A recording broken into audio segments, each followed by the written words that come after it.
పుస్తకాలు ముద్రించే స్థాయికి వెళ్ళగలిగిన వాళ్ళు, అలాంటి వాళ్ళందరూ ఈ వేదిక మీద ఉన్నారు. ఆ వేదిక మీద నేను రావడానికి కారణం ఏంటంటే, నా సహోద్యోగి అంటే నాతో పనిచేశాడు, నా కింద పనిచేశాడు అంటే నాకు ఎప్పటికి ఇష్టం ఉండదు. నా అసిస్టెంట్ డైరెక్టర్లు అందరూ కూడా, నాతో పాటు పనిచేసిన సహాయ దర్శకులందరూ కూడా నా సోదరుల కింద నేను భావిస్తుంటాను. సీతయ్య ఎవరి మాట వినడు అనే సినిమాకి ప్రభాకర్ ఆరిపాక నా దగ్గర పనిచేశారు. సో ఆ కనెక్షన్తో నేను ఈ వేదిక మీదకి రాగలిగాను అంతే. అంతేగాని నాకు ఈ పుస్తక ఆవిష్కరణ ఫంక్షన్స్కి నాకు ఏమాత్రం సంబంధం లేదు, నాకు అంత స్థాయి లేదు అని నేను ప్రగాఢంగా విశ్వసిస్తున్నాను. బ్రదర్స్ డేనా అయితే thank you so much Shiva Mallala గారు. అయితే నేను నమ్మేది ఒకటేనండి, దేవదేవుని అంటే ఎవరో ప్రతి ఒక్కరూ ఒక దేవుని నమ్ముతుంటారు. ఆ దేవదేవుని అనుగ్రహంతో ప్రతి వ్యక్తి, నేను కూడా మనం మాట్లాడుకున్నాం దీని మీద, ఒక్కొక్క ప్రత్యేకమైన గ్రాహక శక్తితో తల్లిదండ్రుల కడుపున పడుతుంటారు.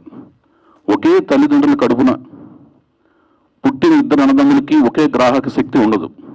అంటే ఈ సృష్టి నుంచి గ్రహించే శక్తి, గ్రాహక శక్తి అంటే బుద్ధి బలము, బుద్ధి కుశలత, ఏదైతే మనం దాన్ని సంబోధిస్తుంటామో దాన్ని గ్రహించే శక్తి అనమాట. ఆ గ్రహించే శక్తి నుంచే పుట్టుకతోనే ఎవరు మహాజ్ఞాని లేకపోతే అద్భుతమైన తెలివితేటలు, జ్ఞాన సంపద ఉండదు.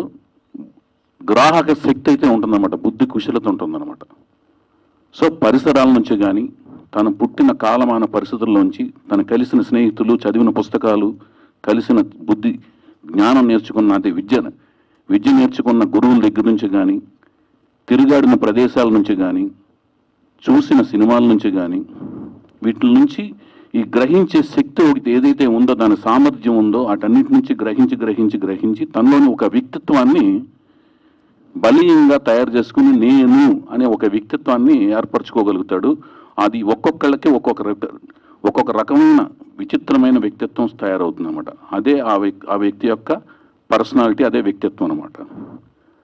ఆ వ్యక్తిత్వం ఒక్కొక్కళ్ళకి ఒక విచిత్రమైన విభిన్నమైన వ్యక్తిత్వం ఉండబట్టి ఒక్కొక్కళ్ళు ఒక రకమైన రచయితల కింద వాళ్ళకున్న సామర్థ్యాన్ని బట్టి ఈ సమాజంలో గ్రహించినవి, వాళ్ళకున్న కాలమాన పరిస్థితుల్లో, వాళ్ళ యొక్క సమయంలో జీవన ప్రయాణంలో గ్రహించిన సమయంలోని దాంతోపాటు ఇలాంటి పుస్తకాలు రాద్దాము అనే ఒక గొప్ప కార్యక్రమానికి, సాహసానికి పూనుకుంటారు.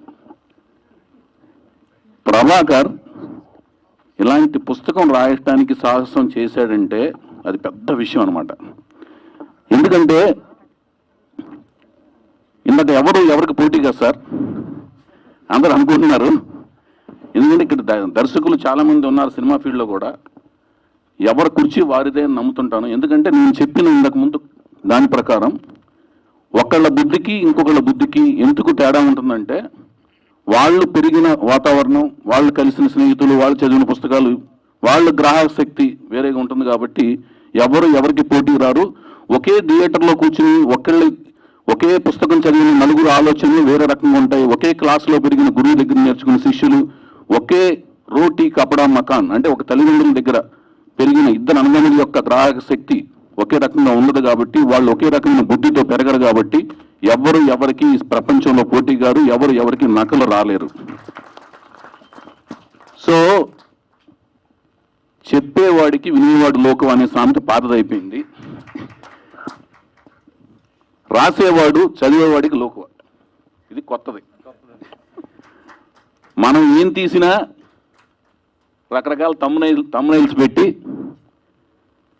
ఎండగట్టే వాళ్ళు ఉన్నట్టు, నువ్వు ఏం రాసినా వాళ్లకున్న జ్ఞానంతో అందులో ఇది ఉంది అది లేదని చెప్పేవాళ్ళు కూడా ఎక్కువ.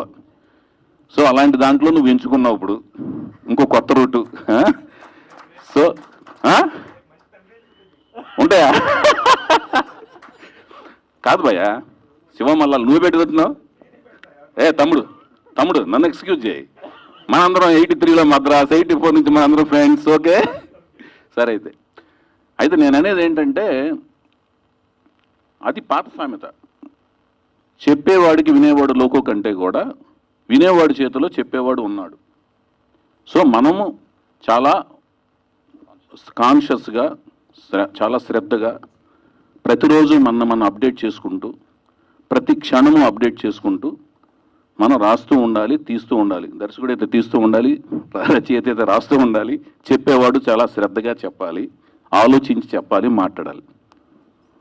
ఇందులో కూడా ఉందా ఏదన్నా తమ్ముడు అది. So I wish you all good luck.